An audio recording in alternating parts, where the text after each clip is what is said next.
যাইতেছিলাম আটিয়ার রাস্তা দিয়া, হঠাৎ চোখে পড়ল আটিয়া জামে মসজিদ। হ, এই মসজিদ সেই মসজিদ যে মসজিদ 10 টাকার নোটের মধ্যে ছিল। তাই দেখার জন্য মসজিদের কাছে গেলাম এবং আপনাদের জন্য ভিডিও করলাম। কিছু অজানা তথ্যও জানলাম, তা আপনাদের সামনে তুলে ধরতেছি। এই মসজিদের সামনেই বিশাল বড় এক পুকুর।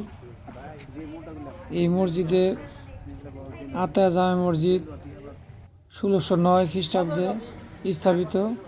কোনো ব্যক্তি এই পুরাতন কৃতির কোনো রূপ ধ্বংস বা অনিষ্ট করলে বা এর কোনো বিকৃতি করলে, কোনো অংশের উপর কিছু লেখলে বা খোদাই করলে 1 বছরের জেল ও জরিমানা হবে।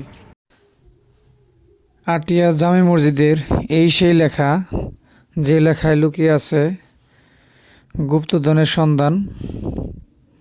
হ্যাঁ, এই যে দেওয়ালে যে লেখাটি আরবি লেখা, এই লেখাটি গুপ্তধনের সন্ধান। আমরা এই এলাকায় মানুষের মুখে শুনেছি, এই লেখাটি পড়ে যে বুঝতে পারবে সে এই লেখা গুপ্তধনের সন্ধান পাবে, কিন্তু আজও পর্যন্ত তাকে বুঝতে পারেনি আর গুপ্তধনের সন্ধানও পায়নি। আমরা হেঁটে যেতেই মসজিদে একটু পূর্ব পাশে আসতেই দেখতে পেলাম একটি গুহা, একটি সুড়ঙ্গ। এই সুড়ঙ্গের ভিতরে যে ঢুকে সে আর বের হয়ে আসে না এবং কি সে নিখোঁজ হয়ে যায়। নিখোঁজ অবস্থায় 2-1 দিন পরে